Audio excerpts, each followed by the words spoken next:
హరే కృష్ణ. ఇప్పుడు దుర్యోధనుడు దైతవనానికొచ్చి అక్కడ వాళ్ళ భార్యలతో అందరితో ఉండి అక్కడ క్యాంప్ వేసుకొని అక్కడ ఉంటారనమాట. అక్కడ నది ఉంటుంది కదా, ఆ నదిలో స్నానం చేద్దామని దుర్యోధనుడు అనుకుంటాడు.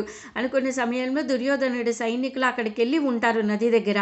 ఇప్పుడు ఆ నదిలో స్నానం చేయడానికి ఎవరు వస్తున్నారంటే గాంధర్వులు వస్తున్నారనమాట. పూర్వకాలంలో భూమి చాలా అందంగా ఉండేది, చాలా ప్రకృతిలో నిండిపోయి ఉండేది. గాంధర్వులు పైనుంచి దిగి వచ్చి స్నానం చేసి కొంత సమయం గడిపిన తర్వాత స్వర్గానికి వెళ్ళేవాళ్ళు. అలా గాంధర్వులు వస్తారనమాట అక్కడ నదిలో స్నానం చేయడానికి.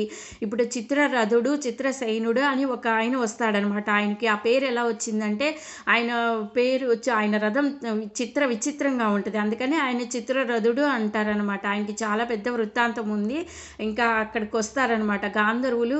చెప్తారు దుర్యోధనుడి సైనికులను చూసి, మీరెవరు, ఎందుకు వచ్చారు, ఇక్కడికి రాకూడదు, మీరు ఇక్కడికి చిత్రరథుడు వస్తున్నారు, ఆయన భార్యతో గాంధర్వ స్త్రీలతో వస్తున్నారు, మీరు రావద్దని చెప్తారనమాట. చెప్పంగానే సైనికులు అంటారు, మీరెవరు చెప్పడానికి, ఇది మా రాజ్యము, మా రాజు ఇక్కడికి వస్తున్నాడు అని యుద్ధం చేస్తారనమాట.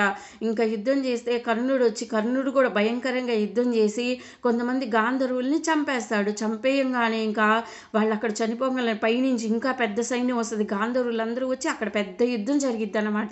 జరగంగానే ఇంకా కర్ణుడి యొక్క రథాన్ని చక్రాన్ని విరక్కొట్టేసేస్తారు గాంధర్వులు. విరక్కొట్టేసి రథం మొత్తం పాడు చేసేస్తారు. ఇంకేమవుతుందో చిత్రరథుడు గాల్లో నుంచి బాణాలు పరంపర వేసేసి యుద్ధం చేస్తాడనమాట. ఆ యుద్ధాన్ని గెలవలేక కర్ణుడు ఏం చేస్తాడంటే అక్కడి నుంచి పారిపోయి వికర్ణుడి రథం ఎక్కి పారిపోతాడనమాట.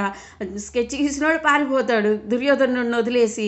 దుర్యోధనుడి దగ్గరకు వచ్చి చిత్రసేనుడు ఏం చేస్తాడంటే 2 చేతులు వెనక్కి లాగి కట్టి నడుము మీద గుద్దేసి కింద కూర్చోబెడతారు.